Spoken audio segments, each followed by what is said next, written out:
Film ini menceritakan dua aliran geng yang terpecah.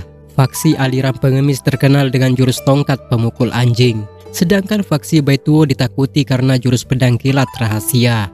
Perseteruan kedua pihak ini pun dimanfaatkan oleh orang-orang kerajaan, hingga nyaris mengancam runtuhnya kekaisaran. Dalam derai yang begitu sulit, tampaklah seorang pemuda dengan penampilan pengemis dan kotor. Ia berusaha menguasai jurus tongkat rahasia demi menegakkan kebenaran. Gimana keseruan filmnya? Silahkan teman-teman subrek channel ini terlebih dulu dan jom kita masuk ke alur ceritanya.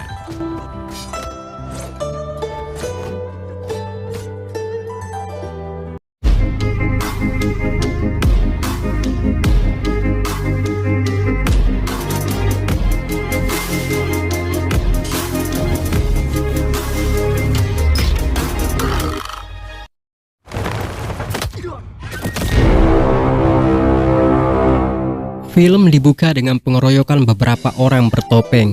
Seorang gadis bernama Yusin tak bisa berbuat apa-apa untuk membantu ayah angkatnya ini. Orang tua ini merupakan ketua geng aliran pengemis. Dia bernama Ketua W. Saat itu Ketua W terluka dengan jurus pedang rahasia.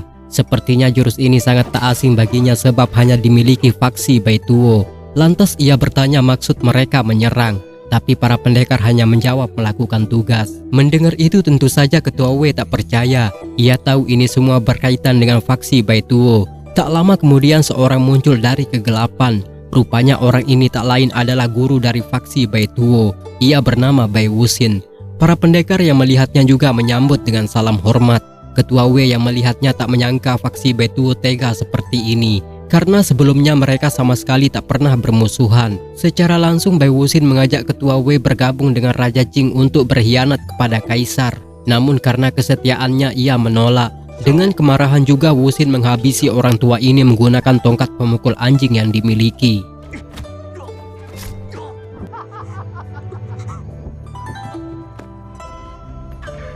Keesokan pagi geng pengemis berduka atas kematian ketua mereka. Faksi ini terbagi menjadi dua kelompok, yaitu geng pengemis pakaian kotor dan geng pengemis pakaian bersih. Mereka semua tampak belum menerima kematian si ketua. Salah satu dari tetua geng aliran pakaian bersih berjanji akan membalas dendam. Ia mengambil tongkat pemukul anjing dan mengangkat diri menjadi ketua pengganti. Namun yang mendukungnya tentu aliran dari pakaian bersih saja. Melihat itu tetua dari pakaian kotor dengan sigap mengambil tongkat itu lagi.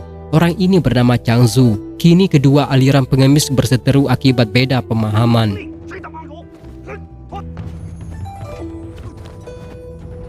Dalam pertarungan itu seorang pemuda dari pakaian kotor merelakan tubuhnya untuk melindungi jasad Ketua W. Ia bernama Hong Qitian. Pemuda ini juga dekat dengan Ketua W tak kalah masih hidup. Hong sendiri menasehati kedua tetua ini agar bersatu karena mereka saat ini memiliki musuh yang sama dan telah mengkhianati faksi aliran mereka. Yusin kemudian angkat bicara mengenai permintaan terakhir Ketua Wei. Jika orang yang akan menggantinya suatu saat nanti adalah Hong sendiri. Yusin menjelaskan semua itu dengan kenyataan, walaupun sebagian dari mereka masih belum yakin. Ia lalu menceritakan kejadian tadi malam yang tak satupun orang bisa menolong Ketua Wei. Begitu juga dengan dirinya yang hanya menangisi ayah angkatnya tersebut. Dia tahu orang tua itu telah membesarkannya sejak kecil. Tampak Yusin menyalahkan dirinya. Tapi apa boleh buat, gadis ini sama sekali tak bisa bela diri untuk melindungi ayah angkatnya tersebut. Mendengar itu mereka semua terdiam. Tak ada alasan lagi Hong diangkat menjadi ketua. Sesuai aturan juga ia harus mempelajari jurus tongkat pemukul anjing dari tetua Kiren. Jurus ini jarang ada yang bisa menguasainya dan dimiliki oleh faksi aliran pengemis saja.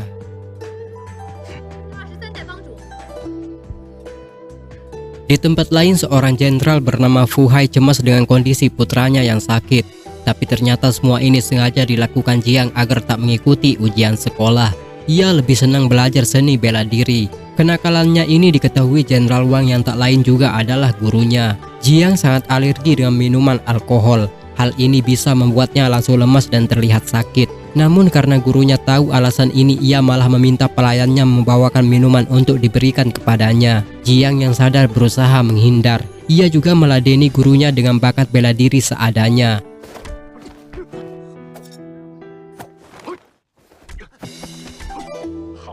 Melihat muridnya menggunakan jurus rahasia, Jenderal Wang meminta agar jurus itu tak digunakan sembarangan karena bisa mencelakai orang lain. Ia juga memberi nasihat agar Jiang mengikuti kemauan ayahnya untuk ikut serta belajar pendidikan di sekolah. Atas kejadian tadi, Jenderal Wang melapor bakat dari Jiang dalam bela diri terlihat sangat baik. Tapi ayahnya justru tak ingin putranya itu terjun ke sana. Ia lebih menginginkan Jiang fokus belajar di sekolah tanpa harus mengikuti jejaknya sebagai jenderal perang. Tak lama setelah itu, seorang prajurit datang dengan kabar kalau putra Raja Jing yang bernama Zhao Ming telah tiba di kota Jiangkang. Hal ini sangat aneh karena tak seperti biasa Raja Jing membiarkan putra kesayangannya pergi seorang diri. Raja Jing adalah orang dekat kaisar yang dipercaya menjaga keamanan perbatasan. Tampak Jenderal Pu menaruh curiga atas kabar ini. Di dalam kota terlihat Yusin menari menyambut tamu. Putra Raja Jing yang bernama Zhao Ming terpana dengan gadis itu. Jia yang kebetulan di sana juga tak menyangka akan dibawa temannya ke tempat ini. Karena tak biasa dengan keramaian, Jiang berniat pulang. Suara minta tolong dari seseorang wanita menghentikan langkahnya. Rupanya Zhao Ming berniat menodai Yusin. Ia yang tak terima sikap gadis ini lalu melemparnya dari ketinggian. Tapi untungnya Jiang berhasil menyelamatkan gadis itu.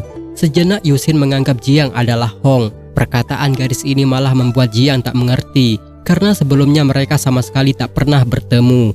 Melihat itu, Zhao Ming marah dan menyuruh anak buahnya menyerang Jiang. Di sana teman Jiang berusaha melerai perkelahian dengan memperkenalkan Jiang adalah putra Jenderal Hu. Tampaknya Zhao Ming tak peduli. Ia melakukan penyerangan bersama anak buahnya. Dalam perkelahian itu, tanpa sengaja Jia yang merasa kesulitan justru mengeluarkan jurus rahasia yang sebelumnya dilarang oleh si guru. Ini semua terjadi di luar sadar sampai akhirnya Zhao Ming pun tewas di tangan Jiang.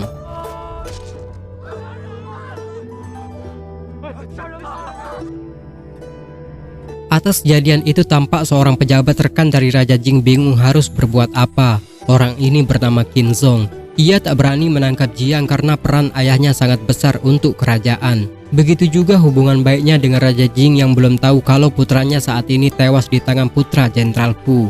Menurutnya kedua pembesar ini sangatlah berpengaruh. Tak lama setelah itu, Guru Wang datang dengan menyerahkan murid kesayangannya ini. Terlihat Jiang mulai takut sampai-sampai ingin pergi dari tempat itu. Gurunya lalu meyakinkan agar Jiang lebih berani menghadapi masalah. Ini juga akan mempengaruhi wibawa ayahnya yang dikenal sosok jenderal yang tegas. Mendengar itu, Jiang lalu pasrah dan menuruti perkataan si guru. Masalah ini juga akan diadili bersama setelah Raja Jing tiba di kota ini. Dari kejauhan, Yusin terus memperhatikan mereka. Ia masih penasaran terhadap Jiang karena memiliki kemiripan dengan Hong. Ia lalu segera pulang mencari Hong. Di perjalanan, Yusin bertemu dengan Jindan. Ia bertanya keberadaan Hong saat ini. Jindan memberitahu kalau ketua telah pergi ke kota mencari jejak anak buah faksi Baituo yang dicurigai telah membunuh ketua Wei. Perasaan Yusin sendiri mulai amburadul mendengar itu. Namun ia enggan untuk memberitahu Jindan. Yusin kemudian pergi begitu saja yang membuat Jindan tersinggung dan merasa tak dihormati. Atas hal ini pula ambisinya semakin besar ingin menjadi ketua dan memberikan mereka pelajaran. Di tempat lain, Guru Wang yang khawatir dengan Jiang memberikan salah satu penjaga emas sebagai imbalan agar diperlakukannya Jiang dengan baik. Namun di samping itu, ia terkejut melihat sekelompok orang yang tak lain adalah Hong dan teman-temannya. Mereka berniat menangkap murid Baituo yang dicurigai telah membunuh ketua mereka. Di sini murid tersebut malah mengolok dan merendahkan kelompok Hong, hingga pertarungan pun terjadi.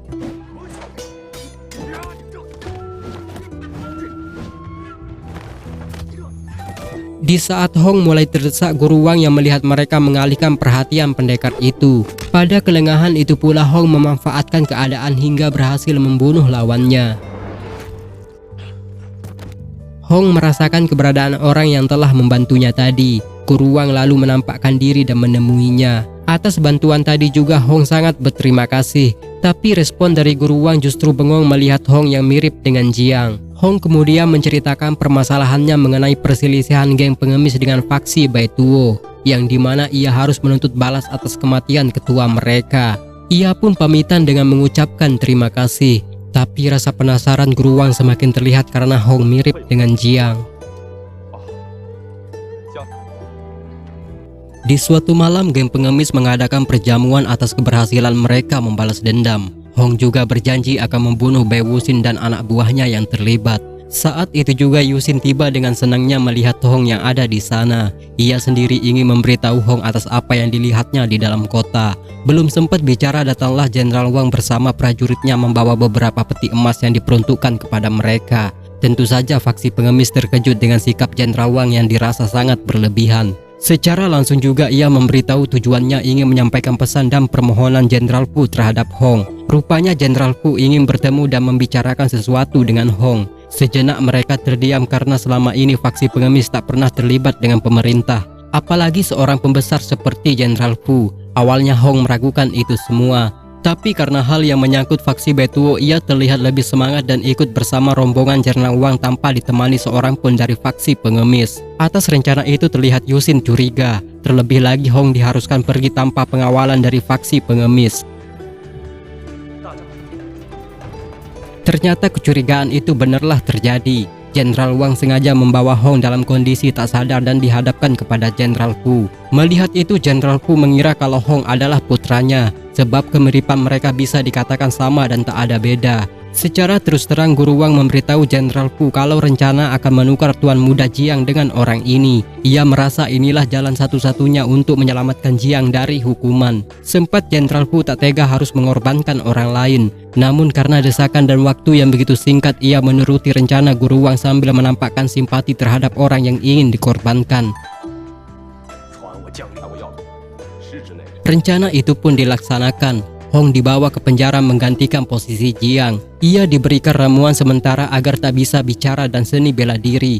Jiang sendiri terkejut dengan keberadaan gurunya. Karena situasi berubah dan terjadi pergantian penjaga, prajurit dari pihak Guru Wang menyarankan mereka segera pergi. Namun Jiang semakin bingung melihat orang yang menghalangi langkahnya ini ternyata mirip dengannya.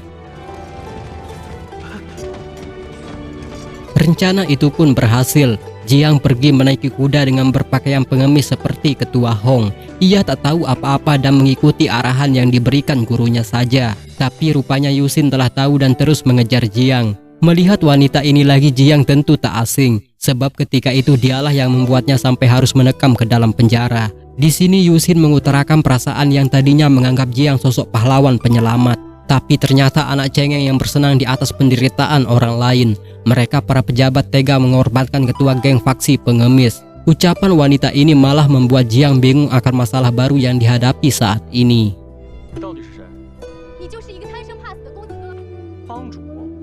Di sisi lain, faksi pengemis mulai khawatir dengan Hong.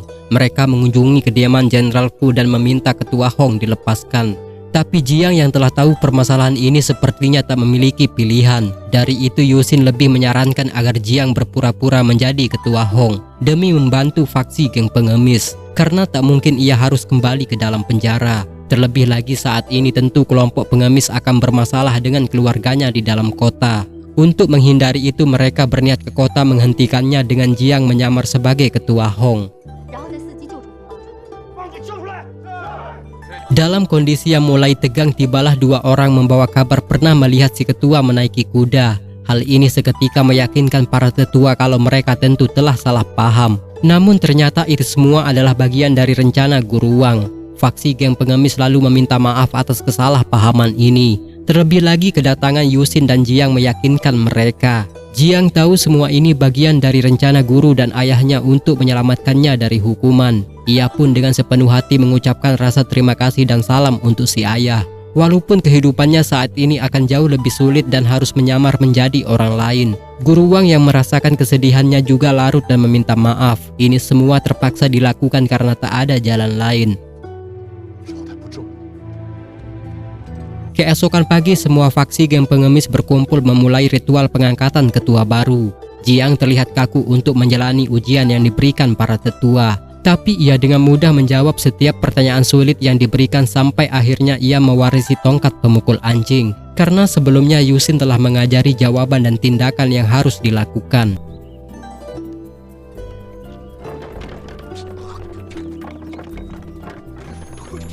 Singkat cerita, Jiang kini mulai beradaptasi dengan mereka. Tapi ketekunannya berlatih bela diri sama sekali tak berkurang, bahkan melebihi kemampuan dan bakat Hong sendiri. Dari kejauhan juga tetua Kiren memperhatikannya. Ia merasa ada yang berbeda dengan Hong saat ini. Pada malamnya Jiang tak bisa tidur karena harus menempati lantai seadanya. Tampak ia tak terbiasa hidup seperti ini. Keesokan hari Jiang mulai dihadapkan dengan permasalahan.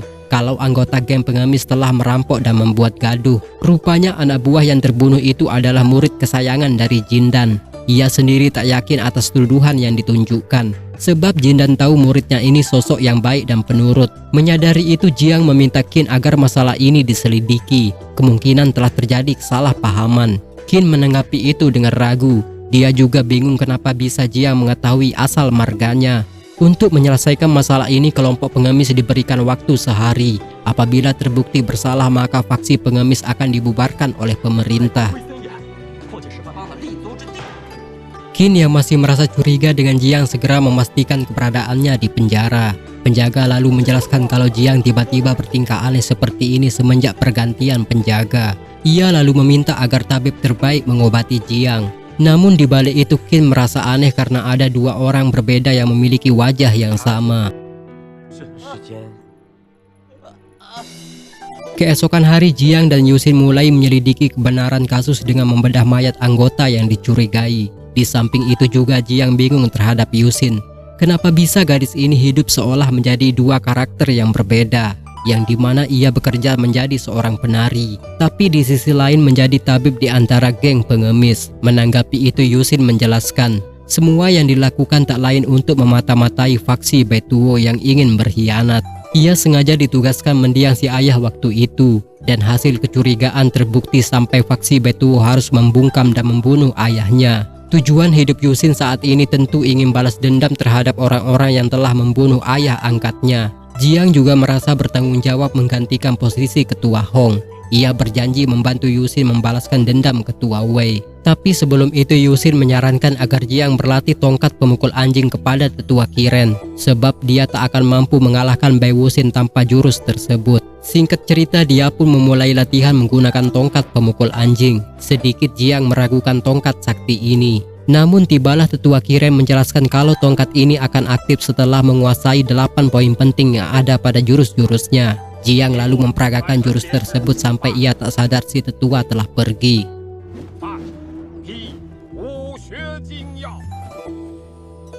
Beberapa waktu kemudian Yusin menjelaskan hasil bedah. Terbukti luka yang ada pada mayat tersebut sebenarnya terdapat luka bekas pedang yang hanya dimiliki faksi Betuo.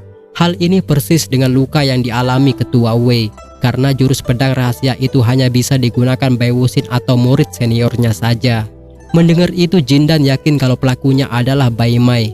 Ia pun dengan ceroboh berniat menangkap murid itu, namun dicegah oleh Jiang karena ia merasa belum cukup bukti. Terlebih lagi Jiang curiga kalau Kim berada di antara faksi Betuo.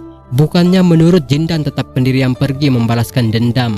Singkat cerita, beberapa anak buahnya pun memulai rencana. Sebelum itu Jindan berpesan sekiranya ada masalah nanti maka muridnya ini harus memberitahu faksi geng pengemis. Ia pun mencoba masuk tapi keberadaannya telah diketahui.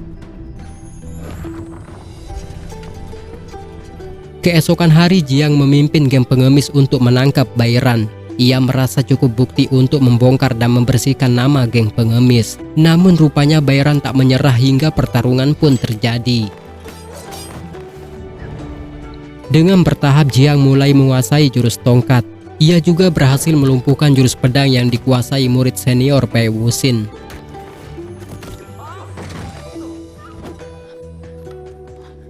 Di lain tempat, akibat ulahnya Jindan pun dijebloskan ke dalam penjara. Di sana Hong yang sadar berusaha menyapa, akan tetapi efek racun membuatnya kesulitan bicara. Ia sendiri dihajar penjaga tanpa perasaan. Jindan yang melihat itu geram dengan sikap prajurit yang semena-mena. Tapi ia terkejut melihat tahanan yang wajahnya tentu tak asing lagi.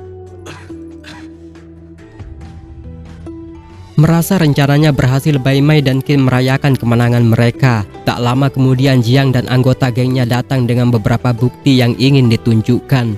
Dari hasil pembedahan itu pun Yusin menjelaskan kalau luka yang ada pada mayat itu sebenarnya terdapat luka sayatan pedang rahasia yang disembunyikan faksi Betuo. Tentu di balik ini memang faksi itu telah terlibat. Qin yang merasa tak cukup bukti meminta Jiang menunjukkan bukti lain. Sampai akhirnya ia pun membawa Bairan untuk dimintanya penjelasan. Di luar dugaan ternyata Bairan masih tak mau mengaku. Di sini Jiang menggunakan akal bulusnya. Ia berhasil membuat Bairan mengaku tanpa sadar.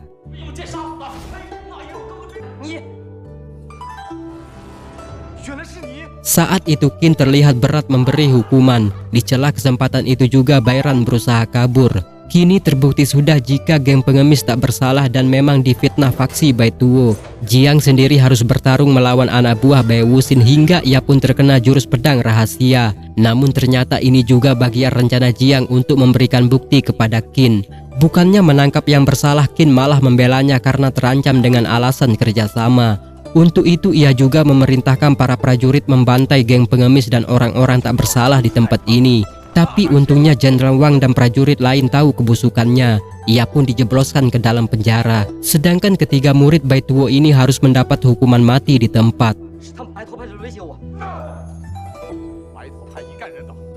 Di dalam penjara terlihat prajurit takut untuk membebaskan Jindan karena ia tahu kesalahan mereka sebelumnya terlalu sesuka hati. Saat itu Jindan yang masih penasaran dengan salah satu tahanan berusaha mendekati. Tapi usahanya itu gagal karena Jenderal Wang datang memberitahu kalau faksi geng pengemis telah menunggunya di luar.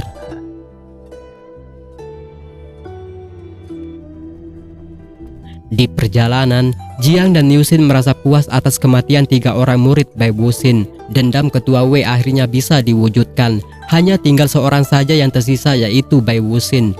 Mendengar itu Jiang merasa sebatas dijadikan alat balas dendam di hatinya Yuxin. Padahal ingin berteman lebih.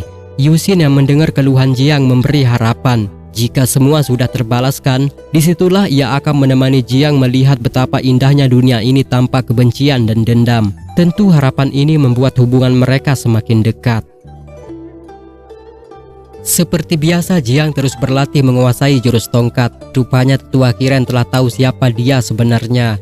Kecurigaannya itu terlihat dari bakat Jiang dan Hong yang jauh berbeda, di mana Jiang lebih cepat memahami setiap jurus. Tapi rahasia ini bisa dipendam tetua Kiren karena jurus tongkat pemukul anjing hanya bisa dikuasai oleh mereka yang berhati bersih. Kehadiran Jiang dirasa bukanlah sebagai ancaman, tapi tetua Kiren meminta agar Jiang berhati-hati. Kemungkinan banyak orang yang tak menyukai kehadirannya sekarang dan berniat mencelakainya.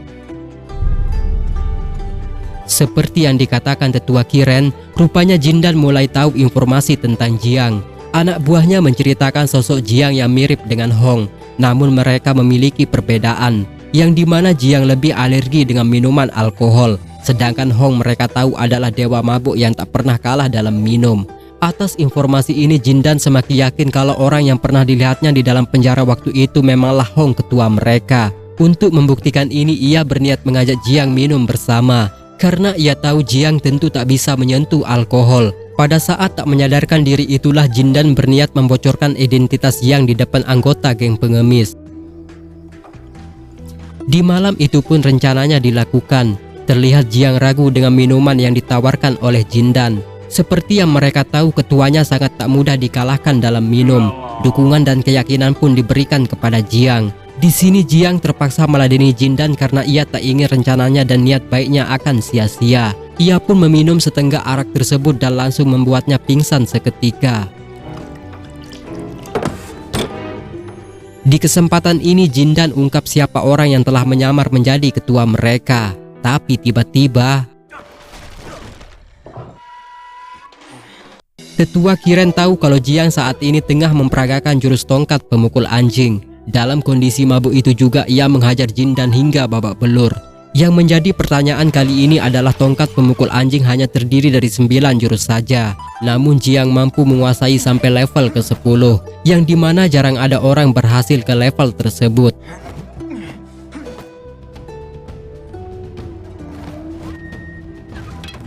Di kediaman Jenderal Fu terlihat utusan Raja Jing ditugaskan untuk membebaskan Qin Zhong yang telah ditahannya. Raja Jing memiliki tugas yang sama dengan Jenderal Fu. Hanya dia lebih dekat dengan Kaisar sehingga mendapat prioritas memimpin pasukan jauh lebih baik. Karena tak ingin mendapat masalah lagi, Jenderal Fu terpaksa mengabulkan permintaan itu. Di sini Qin terlihat sombong merasa mendapat kekuatan. Ia dengan terbuka menantang Jenderal Fu untuk bertarung dalam permainan selanjutnya.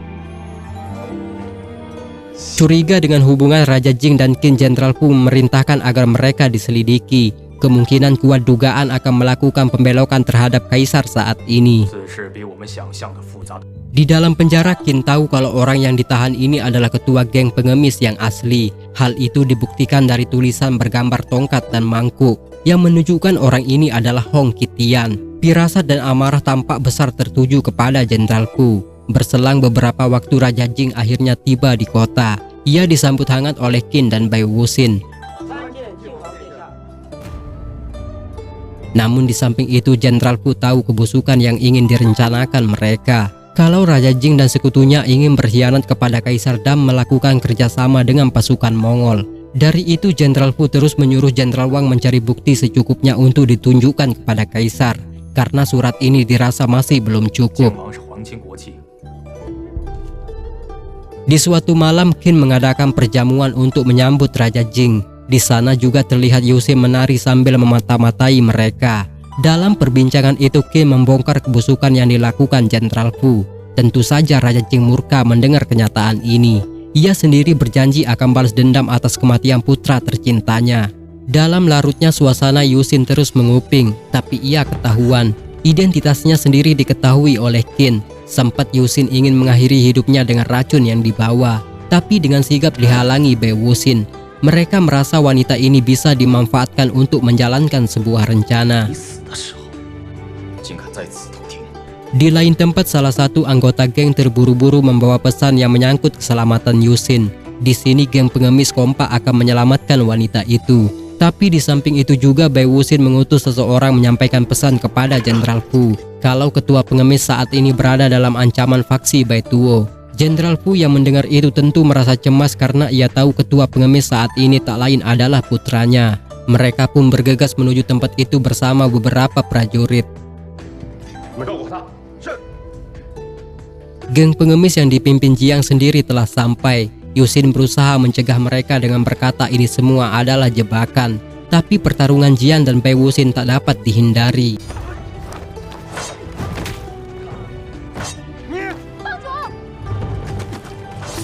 Kini Yusin terluka akibat menyelamatkan Jiang.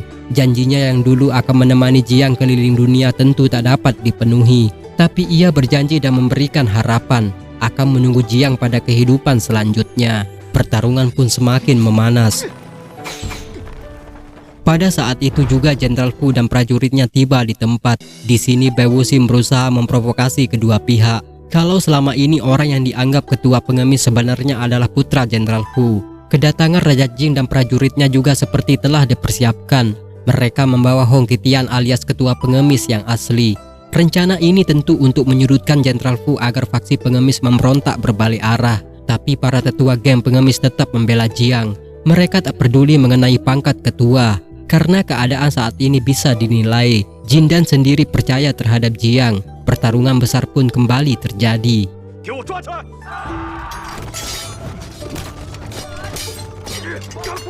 Dalam suasana genting, Guru Wang dan Zhang Zu berusaha menyelamatkan Jiang dan Yusin. Akan tetapi Jindan terbunuh di tangan Bai Wuxin. Pengorbanannya itu cukup membuktikan kesetiaannya terhadap faksi pengemis. Begitu halnya dengan Jenderal Fu yang saat ini terkepung pasukan Jing demi menyelamatkan mereka.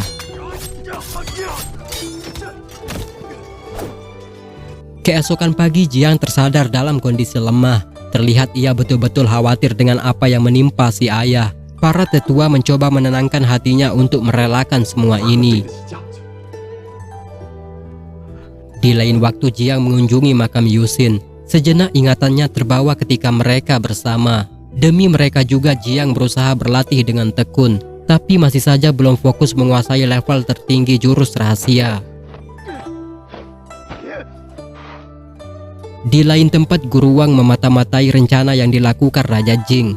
Terlihat Qin akan melakukan misi rahasia. Sampai saat ini pun Jiang masih berlatih. Di saat keputusasaan itu, tetua Kiren datang sambil memberitahu teknik rahasia dalam jurus tongkat pemukul anjing.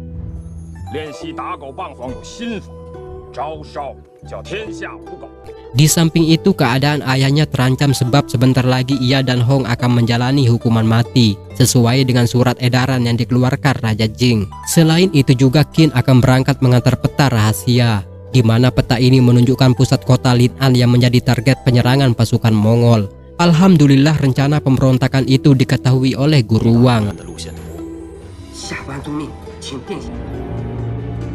Di suatu malam, Jiang akhirnya mendapat kabar mengenai ayahnya yang akan dieksekusi besok pagi. Terlihat ia betul-betul cemas, tapi rahasia ini dimintanya agar disembunyikan dari para tetua.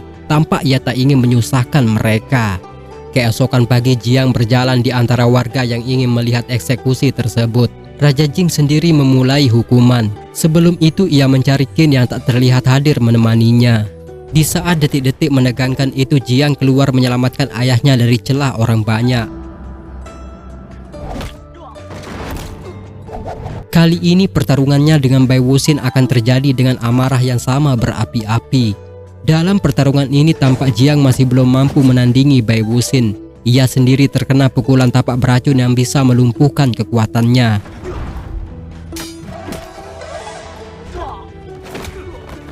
Di saat itu juga para tetua geng pengemis tiba. Tetua Qiren sendiri yang melihat Jiang masih bisa bangkit yakin kalau saat ini Jiang telah menguasai jurus tongkat rahasia level ke-10, yang dimana tak semua orang bisa mencapai level tersebut. Mendengar itu Bai Wuxin tak terima jurus andalannya tak bisa mengalahkan Jiang. Ia lalu menyerang habis-habisan sampai dia sendiri harus berpulang dengan wajah yang masih penasaran.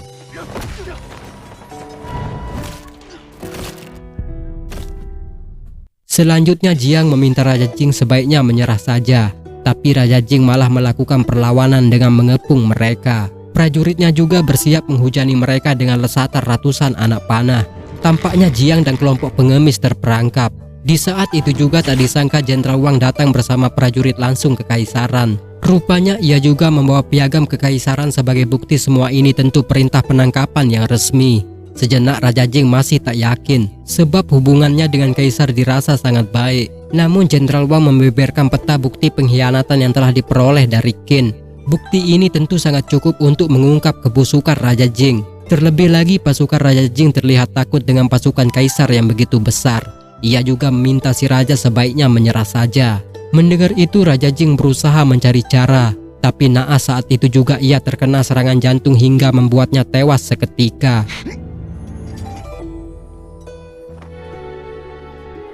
Beberapa waktu kemudian Jiang berkunjung ke tempat aliran pengemis.